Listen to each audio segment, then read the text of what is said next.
Nehemías 9, y voy a ir al 17, de lo que había hecho el pueblo de Israel. Dice: no quisieron oír, ni se acordaron de tus maravillas que habías hecho con ellos. Antes endurecieron su cerviz, y en su rebelión pensaron poner caudillo para volveros a su servidumbre. Pero tú eres Dios que perdonas, clemente y piadoso, tardo para la ira y grande en misericordia, porque no les abandonaste. Además, cuando hicieron para sí becerro de fundición y dejaron y dijeron: este es tu Dios que te hizo subir de Egipto, y cometieron grandes abominaciones, tú con todo, por tus muchas misericordias, no los abandonaste en el desierto. La columna de nube no se apartó de ellos ni de día para guiarlos por el camino, ni de noche la columna de fuego para alumbrarlos en el camino por el cual habían de ir. Vamos a dejarlo allí. Gloria a mi Dios.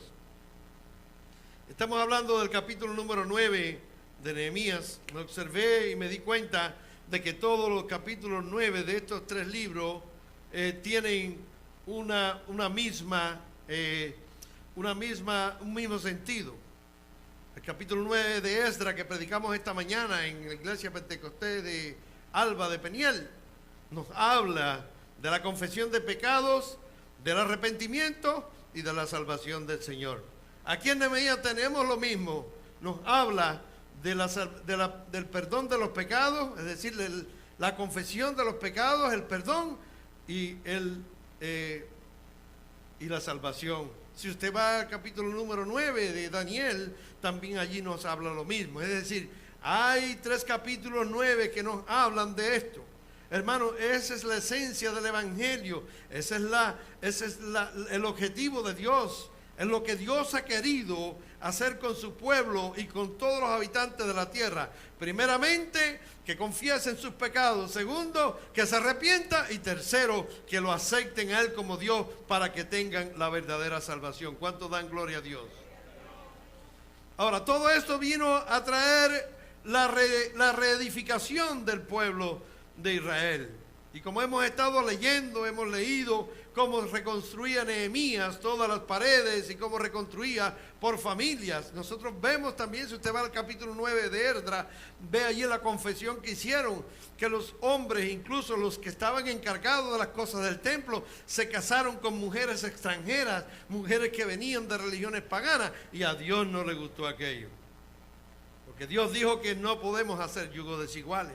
Y usted dirá: bueno, ¿y qué tiene que ver eso con nosotros ahora? Muy sencillo, mi querido hermano. Nosotros no podemos mezclarnos con el mundo. Dios, el Señor Jesucristo, no tiene nada que ver con Satanás. Y Satanás no tiene ninguna parte en las cosas de Jesús. Usted no tiene nada que ver con el mundo, ni el mundo tiene ninguna parte con usted. Lo único que usted puede hacer por el mundo es orar y pedir la salvación de ellos. Decirle: arrepiéntate, porque Cristo viene pronto. ¿Cuántos dan gloria a Dios? Oímos en muchos lugares el avivamiento, el avivamiento, el avivamiento. Si hay una palabra que el hombre ha confundido tanto, es el avivamiento. ¿Qué quiere decir el avivamiento? El avivamiento es un término que expresa la idea de recobrar la vida y el vigor. También significa un retorno a la conciencia, volver a tener el sentido, volver en sí, como dice la palabra de Dios y lo expresa muchas veces.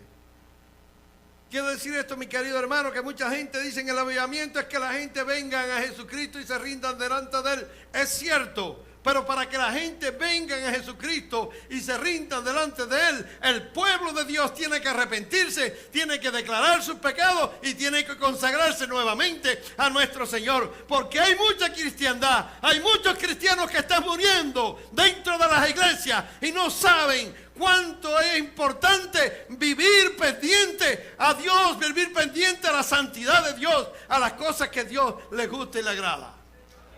Mi alma te alaba, Jesús. Y hay mucha gente que se está muriendo, hermano. No se está muriendo de una enfermedad. Hay que se está muriendo de la enfermedad, pero se están muriendo de la frialdad. Se están muriendo en la contaminación que hay con el mundo. El Señor Jesús lo dijo bien claro: apártate para allá, que tú no tienes nada que ver conmigo. Hermano, nosotros tenemos que hacer como dice la palabra de Dios, pedirle todos los días a Dios: no nos dejes caer en tentación. Porque la tentación es violenta. Todos estamos expuestos a ella. La única vacuna que nos inmuniza de la tentación es la relación que tengamos con Jesucristo. El que tiene una relación genuina con Cristo está exceptuado de la tentación. Y mucho cuidado, que el que esté firme, mire que no caiga, dice la palabra de Dios. Entonces quiere decir que sí podemos caer. Entonces sí quiere decir que nosotros sí podemos mirar a un lado o al otro. No debemos hacerlo. O de atrás, porque es peor todavía. Si después que está puesta la mano en el arado, no mira hacia atrás. El mundo quedó, las cosas viejas pasaron, todas son hechas nuevas en Cristo Jesús. La vida entra cuando usted entiende eso. Porque si estamos pendientes a lo que está pasando, lo que pasó atrás, mucho cuidado con eso. Nosotros no podemos estar, incluso la gente se queda, ay, porque en aquellos tiempos cuando yo, deje lo que pasó atrás ya pasó. Y si es del mundo, ni se acuerde de ellos. Si no, mire hacia adelante, hacia el blanco. Como decía Pablo, yo sigo hacia el blanco, hacia el objetivo principal. Yo no miro para atrás.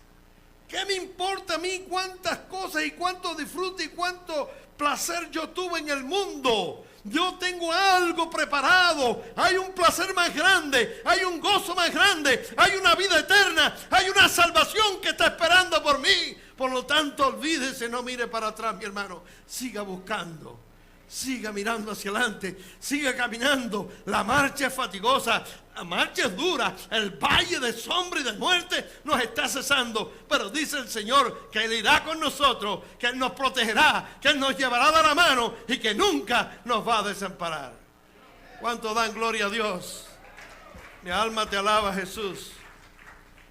Pues si la palabra avivamiento la emplea muy mal la gente, se refiere a lo que tiene vida, que está desapareciendo, incluso hasta llegar a la muerte y que ya no tiene vitalidad, pero que luego revive. Ese es el avivamiento, algo que revive. Hay gente que se cree que el avivamiento es que hacemos mucha bulla y que hay mucho gozo en la casa. El gozo es bueno, pero ese no es el avivamiento. El avivamiento es que la gente llegue y diga: yo estaba caminando por el lado equivocado. Yo le estaba sirviendo al Señor, pero no estaba sirviéndole al Señor Jesucristo. Porque hay muchos señores que la gente le sirve, pero el Señor Jesucristo es único en su esencia. Es el único que está entre Dios y el hombre para poder darnos la salvación y mediar por cada uno de nosotros. Hay que están siguiendo un señor apóstol, un señor pastor, o un señor agraciado, o un señor iluminado. Pero aquí tenemos que seguir a Cristo. Amén, hermano. He oído decir que por ahí hay alguien que está diciendo que ya no hace falta llevar la Biblia a la iglesia porque con el libro que escribió el apóstol, con eso tenemos. Porque es pura revelación. Dicen, no diga amén a eso. Eso no es amén. Eso es blasfemia. Eso es una mentira del diablo. ¿Por qué, mi hermano? Porque la palabra de Dios es la palabra de Dios. ¿Cómo no vamos a tener la palabra de Dios? Si hay que tenerla escrita en la frente, hay que tenerla escrita en nuestras manos, hay que tenerla escrita en nuestros corazones. Gloria a Dios, ¿cómo no la vamos a tener? El que le ponga o le quita este libro es anatema. quien dice, no, el libro se quedó inconcluso, no está acabado.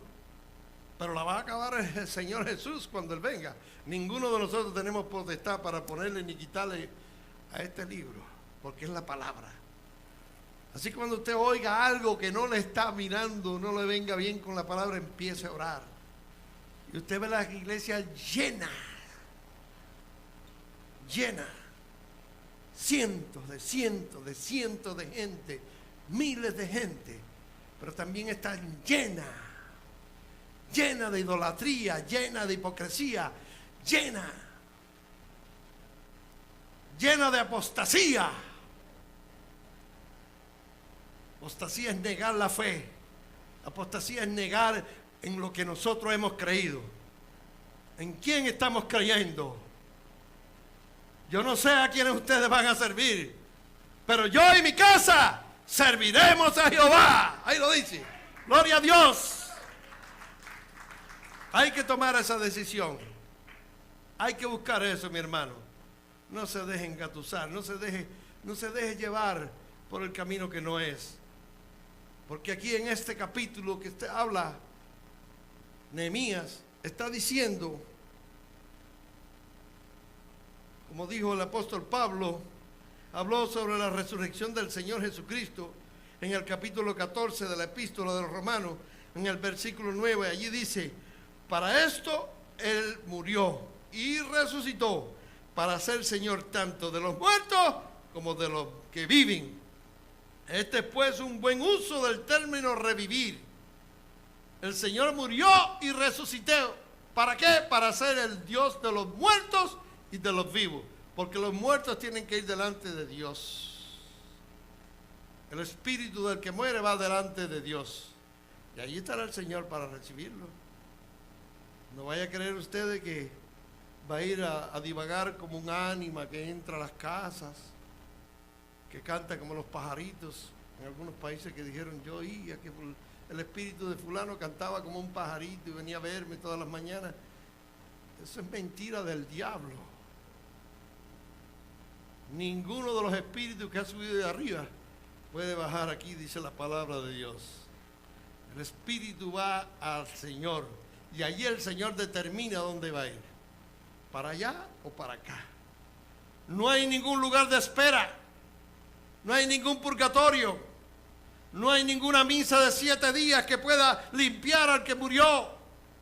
El que lo hace ahora lo hace estando vivo. El que reconoce a Cristo lo tiene que reconocer ahora.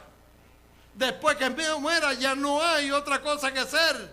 Ya el Señor lo tiene en su presencia y Él es el que va a decidir afuera, a las tinieblas, o entra en mi reposo. ¿Qué usted quiere oír? ¿Afuera a las tinieblas? La va a agarrar el frío por un poquito, pero rápidamente el diablo va a dar un zarpazo a todos esos que tiran para afuera y los va a meter allá, en el lugar de tormento, en el lugar de fuego, en el lugar donde lo encadenan. No me acordaba yo uno de los obreros del hermano Marcelo cuando estaban haciendo aquí me dio de gozo oír lo que dijo alguien, que estaban haciendo el ceiling aquí adentro. No me acuerdo cómo le decían, el topo o el chopo, no sé cómo se llamaba aquel hombre. Y me dice, oiga, don, ¿y por dónde andan las coronas? Porque hace mucho calor. Y se estaba refiriendo a la cerveza Corona. Dígole, bueno, las coronas las da el Señor a los que se convierten. Y no está en este cielo, está en el cielo de allá arriba. Pero los que son borrachos se van para el infierno. Y ahí en vez de una corona le van a poner un grillete en las manos y se van a quemar en el fuego. Oiga, don, ¿qué usted me está diciendo? Uno, tú eres el que estás hablando y ten cuidado con lo que tú hablas. Porque estás en la casa de Dios. Amén, mi querido hermano, sí. Pero me dicen que ya se convirtió y que está sirviéndole al Señor. Digo, bueno, gloria a Dios. Porque ya ese se tuvo que arrepentir de aquello que dijo un día aquí en la casa del Señor. Amén, hermano, porque nada, ni una jota, ni una tilde se va a pasar. Estábamos en el mundo, hicimos atrocidades, pero vinimos al Señor. Él nos perdonó, confesamos nuestros pecados, Él nos perdonó y ya no tenemos nada pendiente, porque dice que el Señor agarra nuestros pecados y lo deposita al fondo del mar. Pero como le dijo el Señor a la adúltera, vete y no peques más. Amén. Porque el arrepentimiento no es que usted hoy diga, perdóname, Señor, te sentiste perdonado y mañana vas a hacer lo mismo. Ese no es arrepentimiento genuino. El arrepentimiento genuino es dar la vuelta completa. 180, 360, no, 360 no, 180 grados. Y si iba caminando para allá, caminar para otro lado porque estabas mal. Y olvidarte del camino que llevabas anteriormente. Esa es la importancia del arrepentimiento. Hay quien dice que se ha arrepentido y ha seguido en la misma barbaridad, en la misma cochinada, en la misma perversión, hermano. Eso no es arrepentimiento genuino. Ahí no hay avivamiento, ahí no ha revivido esa persona, ahí no ha nacido una nueva criatura, ahí no hay vida. Y estamos hablando de lo que es la conversión, pero si nosotros vamos hablando de los que ya conocieron al Señor, ahí hay un grupo de gente que está puesta la foto allí, mire, toda esa gente que ha estado aquí, le han servido al Señor, muchos de ellos conocieron al Espíritu Santo, pero si usted va a verlos ahora donde están en el mundo. Por ellos hay que pedir, nosotros pedimos todos los sábados, extendemos nuestras manos allá y decirle, Señor, sálvalo, tráelo, Señor. Si no es aquí, a un lugar donde se manifiesta la presencia tuya, donde esté el Espíritu Santo. Porque si usted lee el capítulo 9 de Esdras, dice que se tiró en el suelo, se arrancó la parte de la barba y se arrancó el pelo por el dolor tan grande que tenía, por la vergüenza que tenía de lo que habían hecho aquellos hombres que supuestamente tenían que representar a Dios aquí en la tierra. Aquellos sacerdotes empezaron a casarse con mujeres paganas. Y él empezó a confesarlo, porque confesar, mi hermano, tiene que decir el pecado, tiene que decirlo por su nombre. No puede estar ocultando que aquella cosita que yo hice, que aquello yo no lo quería. No, usted tiene que decir, Señor, yo pequé, yo estaba metido en la podredumbre, yo era un idólatra, yo era un profano, yo era un homosexual, yo era un ladrón, yo era un bandido. Y decírselo así al Señor, por su nombre. Que el Señor reconozca que tú no has tenido ningún temor en hablar con Él y que tú te estás arrepintiendo. No es en público tampoco. No se vaya a confundir esto. Porque muchas veces cuando nosotros damos un testimonio y hablamos en público de las cosas que nosotros hacíamos, no trae ninguna edificación y levanta una desconfianza en los corazones de los que de verdad no están convertidos. Amén. Y ahí la Biblia nos los enseña así. Nosotros tenemos que confesar nuestros pecados al Señor. No tenemos que ir a un confesionario a la orilla donde hay un hombre vestido de negro para decirle, para que Él nos impute a nosotros algún castigo con algunas oraciones. ¿Quién dijo que una oración es un castigo? Porque cualquiera que tenga sentido común se da cuenta. Reza 3 Padre Nuestro, 4 Ave María, 5 credos de no sé cuántas cosas. ¿Qué clase de castigo es ese? ¿Recitar? No, si es que no hay nadie que tenga potestad para castigar a nadie. Aquí quien castiga es el Señor. Y como dice ahí la palabra, Él es lento para la ira y grande en misericordia. ¿Cuánto dan gloria a Dios? La palabra avivamiento hace referencia a periodos en los que muchas personas están viniendo a Cristo. Realmente es un hecho que depende de otro, ¿verdad?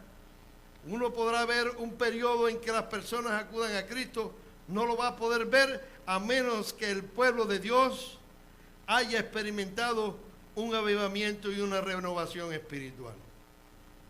Lo que hizo Esdras allí fue reunirse. Dice que la cuarta parte del día estuvo leyendo la palabra de Dios. Y otra cuarta parte del día estuvieron llorando y clamando, arrepintiéndose. Porque Esdras, al igual que Nehemías, le hablaron a Dios y le dijeron exactamente lo que había pasado con el pueblo. Y le estaban dándole a entender al pueblo de Dios que había que arrepentirse de eso. Y yo lo decía, hermano, allá esta mañana, aunque usted no haya hecho nada, usted es parte de un cuerpo. Y aunque usted no ha hecho nada, Dios no puede vender.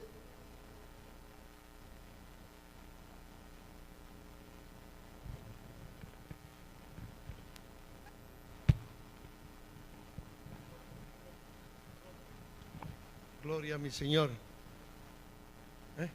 No sé, está bien, está bien.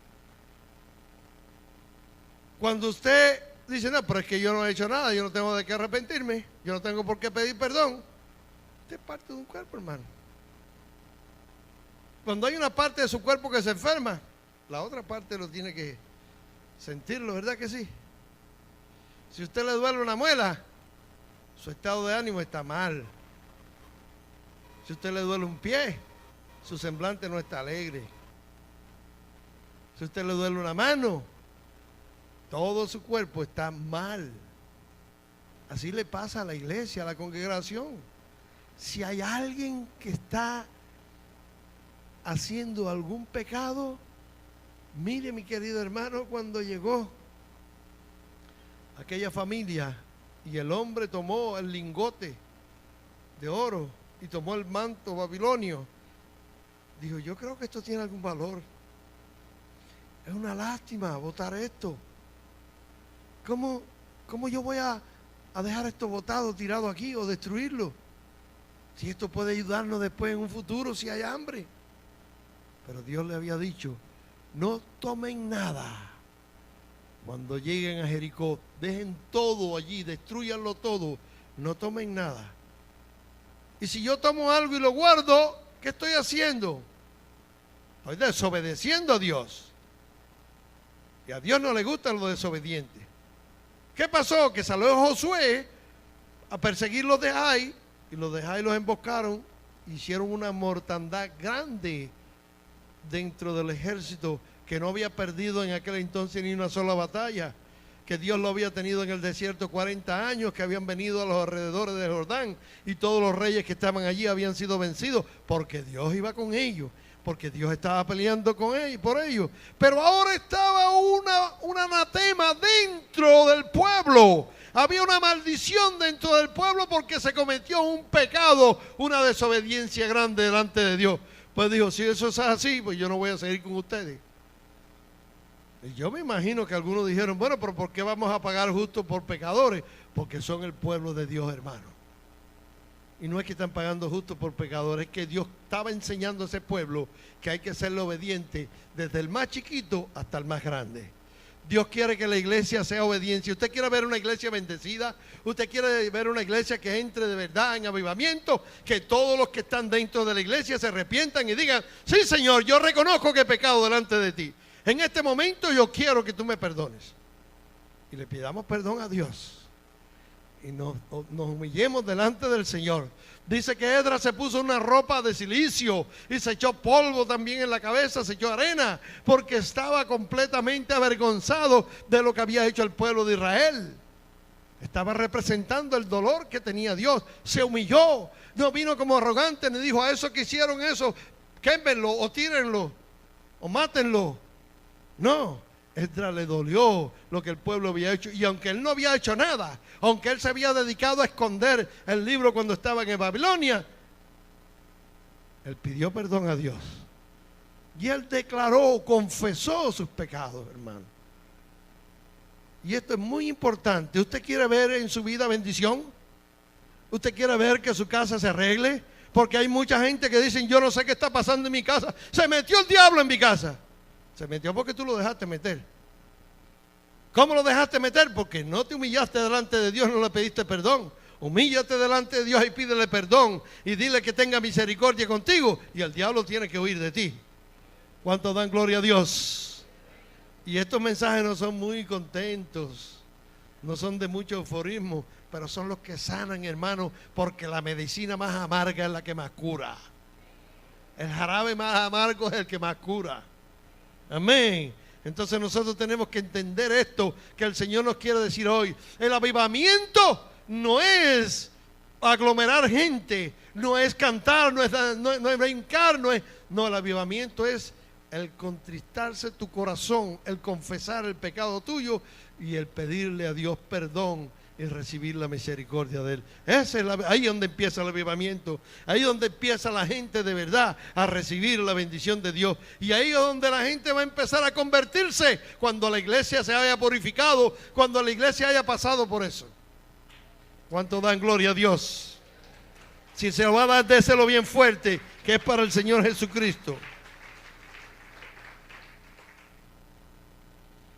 Cuando se hizo la lectura pública de la palabra, ahí llegó parte de ese avivamiento, porque Esdras leyó exactamente lo que estaba pasando con el pueblo y leyó la ley que se le había dado a Moisés.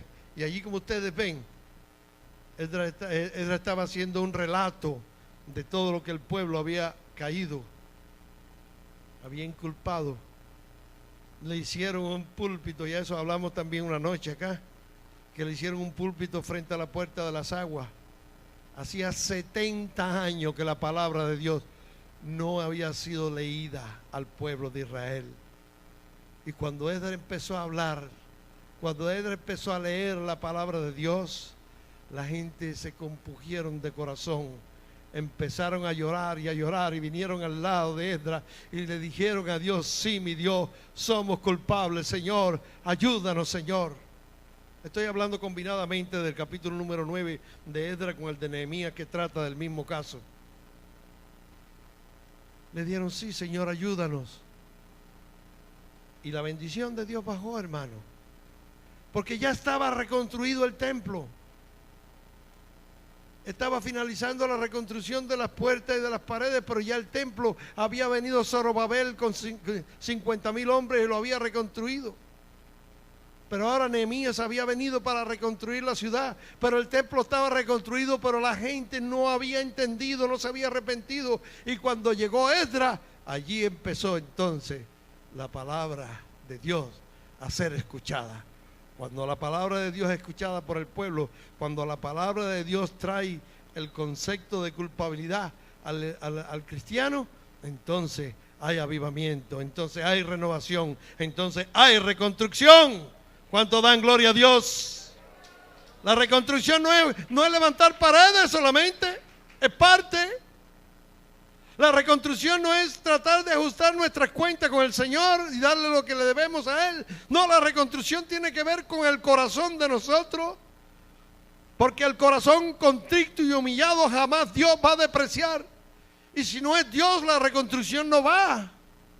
Porque en vano son los que fabrican la casa o los que guardan la casa, si no está Dios con ellos.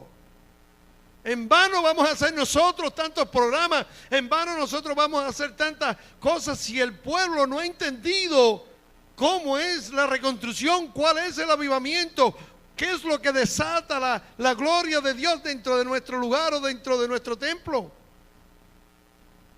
Y es necesario que nosotros hoy empecemos a pactar con el Señor, a hablar con el Señor. A mí no me venga a confesar pecado. A mí no me venga a confesar pecado, confiéseselo al Señor. Amén. Porque Él es el único fiel y justo que puede perdonarte todos tus pecados. El Señor sí te puede perdonar los pecados. El Señor sí puede convertir, como estamos cantando ahorita, nuestro lamento en baile. Si Él llega a nuestros corazones, si Él nos perdona, entonces todo lo que hay es gozo, es alegría. Y eso es lo que Dios quiere.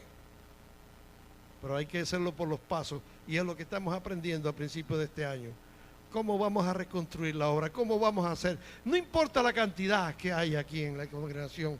Si cada uno de nosotros entiende esto, si cada uno de nosotros se arrepiente, si cada uno de nosotros le pide la misericordia a Dios, tenga usted la seguridad de que Dios va a desatar una gran bendición y la vida eterna se va a regalar aquí por paquete. Así como regalamos el pan y la comida, Dios va a regalar la vida eterna a los que vienen a este lugar, a los que no se han convertido, a los que no han conocido al Señor, van a entrar y van a caer compungidos. Amén, mi querido hermano. Pedro en 5 minutos se ganó a 3,000 personas. Lo dice el libro de los Hechos. Estuvieron orando 3 días y en 5 minutos se ganó 3,000. Nosotros llevamos un mes orando. Al menos yo estoy orando. Yo no sé si usted se apuntó y no está orando. Yo estoy orando. Y yo quiero que Dios bendiga a la congregación. Si usted quiere recibir bendición en su hogar y en la congregación, todavía tiene tiempo. Nos faltan más de 10 días. Arrepiéntanse de lo que el pecado que le venga a usted a su mente. Pídale perdón a Dios y clamen su misericordia. Y usted va a ver cómo se va a desatar la bendición de Dios en nuestros medios. Mi alma te alaba, Jesús. Tú eres grande y para siempre es tu misericordia. No había nadie en aquel lugar que pudiera leer la palabra porque estaban en Zorobabel.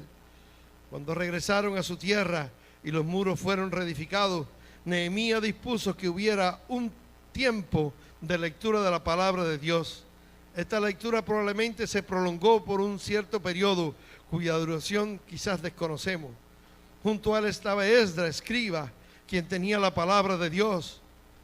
Construyen un púlpito para que pudiera leer la palabra de Dios desde la puerta de las aguas. Dicha lectura causó un impacto tremendo sobre la gente. El pueblo lloró y lloró, principalmente de alegría. Lo que queremos recalcar, mi querido hermano, lo que yo quiero recalcar es que tiene que haber emoción cuando se escucha la lectura de la palabra de Dios. Tiene que haber en nuestros corazones algo que nos dé el sentido del amor, el sentido de la dependencia que tenemos de Dios y que Dios nos exhorte en su palabra. Dice que no debe ser una emoción superficial, pasajera, sino un sentimiento que les impuso a hacer ciertas cosas. Esta es nuestra razón personal, estimado hermano, para desear y difundir la palabra de Dios. Si usted no siente nada cuando lee la palabra de Dios, yo le digo que vuelva a leerla otra vez y que hable con Dios. Por eso es que es bueno cuando usted va a leer la palabra de Dios, orar. Usted no ha visto que cada vez que se lee la palabra de Dios se ora. ¿Para qué usted cree que es eso? Porque causa efecto en nuestros corazones.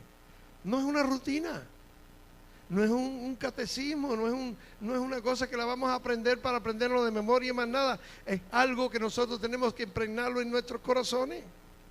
Tiene que haber emoción en nosotros, devoción, pasión por leer, por escuchar las cosas de Dios. Cuando usted lo lee con ese sentido, Dios te revela, te habla, te dice: fulano, lea la palabra, bla, bla, bla, bla, bla, bla. Señor, gracias por esta palabra, bendita. No, hermano, vamos a decir la palabra de Dios como que Dios me está hablando a mí, a mi corazón. Yo le digo a usted que cuando usted se da cuenta que Dios es el que está hablando y que está hablándole al corazón suyo, usted se le ahoga hasta la voz. Y las lágrimas no se pueden atajar de los ojos. Van a saltar lágrimas de los ojos. Esta gente lloró. Unos lloraban de alegría por decir: Dios se acordó por fin de nosotros. Otros lloraban porque dicen: yo fui culpable de que no se desatara esta emoción y que no hubiera este momento para el pueblo de Israel. Lloraron de alegría y lloraron de tristeza por haber cometido esa gran fechoría. Yo creo que, no sé qué hora es, pero yo veo todo oscuro. Yo creo que me estoy pasando un poco. 7:05, vamos a dejarlo ahí, hermano. Y todos nosotros tenemos pecado, hermano. Todos. No se crea nadie. Si usted cree que usted no tiene pecado, tiene que ir de nuevo a la palabra. Y usted leer ahí lo que dice la carta de Juan. En su primera carta dice, en el capítulo 1, versos 8 y 9: si decimos que no tenemos pecado, nos engañamos a nosotros mismos y la verdad no está en nosotros. Si confesamos nuestros pecados, Él es fiel y justo para perdonar los pecados y para limpiarnos de toda maldad. El buen consejo que nos da la palabra en esta noche. Si usted cree que usted no tiene pecado, usted se está engañando. Amén. Pero si usted tiene pecado, sepa que Dios es fiel y justo para perdonarnos. Pongámonos en pie. Mi alma te alaba, Jesús.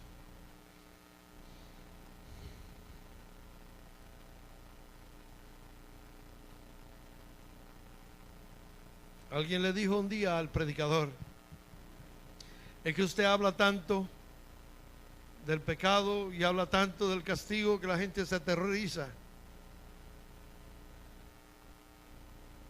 El gran predicador de Inglaterra, George Miller, dice que hablando acerca de lo que le pasaba a los pecadores que no se arrepentían cuando llegaban al infierno, dice que muchas mujeres de la alta alcurnia y de la alta sociedad, muchas mujeres estudiadas y entendidas, se abrazaban a las columnas del templo y decían: cállate, ya no queremos escuchar más. Y todo el mundo cayó de rodillas.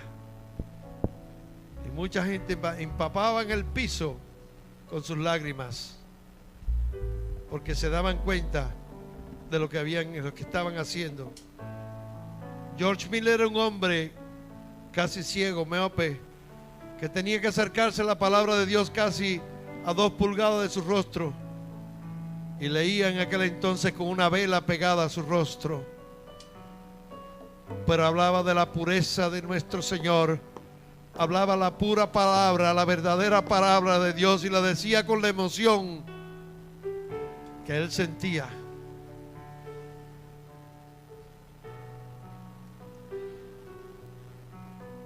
Y como le digo, alguien le dijo al predicador: usted habla demasiado fuerte.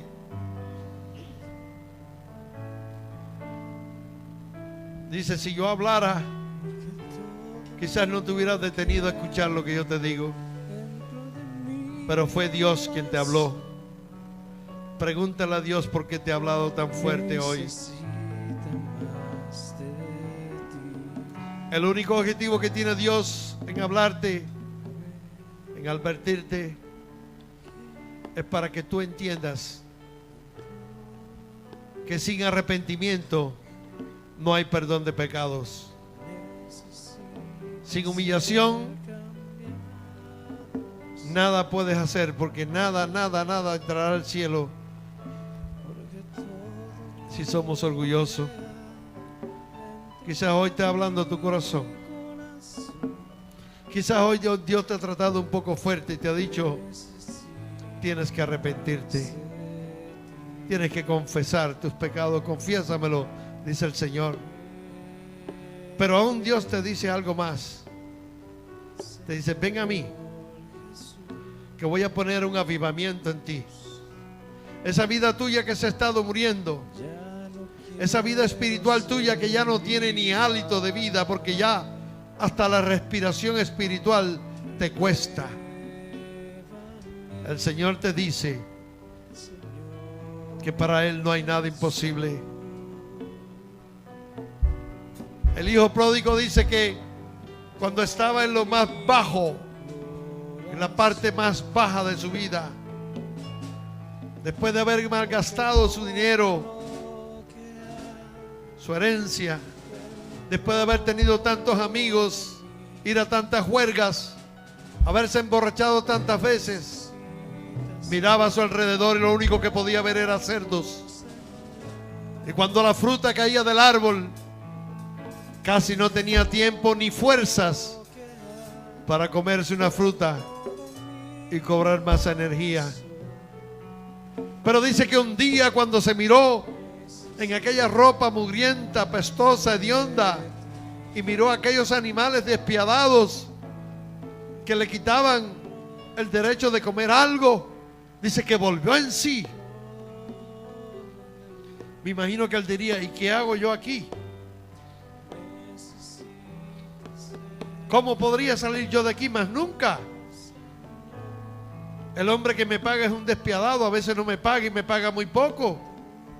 ¿Cómo puedo yo apartarme de este vicio? ¿Cómo puedo quitarme yo de estas mañas que tengo pervertidas? ¿Cómo puedo transformar mi mente? Nunca puedo hacerlo. Nunca, porque no hay nada que yo pueda caminar en este lugar, en esta tierra, que me pueda extender una mano. para yo volver a como estaba antes. Se me ocurre algo, dijo él. Volveré a mi padre. Iré allí y le diré: Padre, he pecado contra el cielo y contra ti, y no soy digno de ser llamado tu hijo. Vengo para que me trates como uno de tus jornaleros, Señor. Oh, mi papá, perdóname, perdóname, Padre. Qué bonita historia en Lucas 15. Dice que el padre estaba pendiente a la orilla del camino, y cuando vio a su hijo llegar, salió corriendo, le extendió los brazos. No le importó que viniera hediondo, que viniera apestoso, Señor, de aquella ropa, mi Dios, que estaba mezclada con el estiércol de los cerdos. Él abrió su pecho, abrió sus manos para abrazarlo en su seno. Dios, no le importa cuál sea tu posición, la que tengas hoy, cuántas veces has incurrido en pecado, con cuántas cosas te he mezclado. Aquí está el Señor con sus brazos abiertos, esperándote para que vengas a Él y le digas: perdóname, Padre.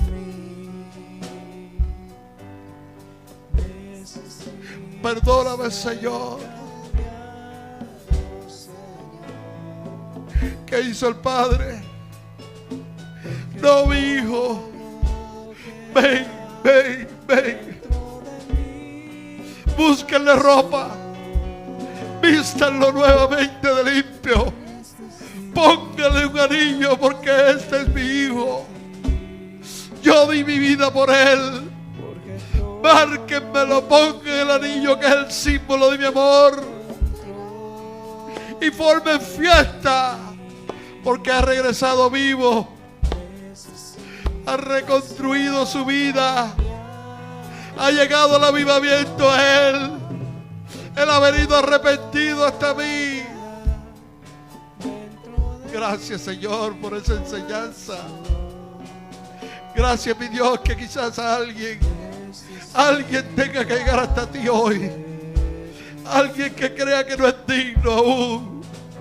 Pero yo sé que tú estás aquí, Señor, que tú tienes tus brazos abiertos, Señor, y que tú lo puedes recoger, Jesús. Gracias, Señor, que todo debe pasar aquí. Yo siento que todos debemos decirle: Señor, perdónanos. Pase aquí al frente, pase aquí al frente, mi hermano. No se pierda la bendición que Dios nos va a traer. Todo lo que hay dentro de mi corazón. Sí, mi Dios, te necesitamos. Necesitamos de ti. Gracias, Señor. Medite, hermano, medite. Medite, piense en que le ha fallado a Dios. Pídale perdón, pídale perdón.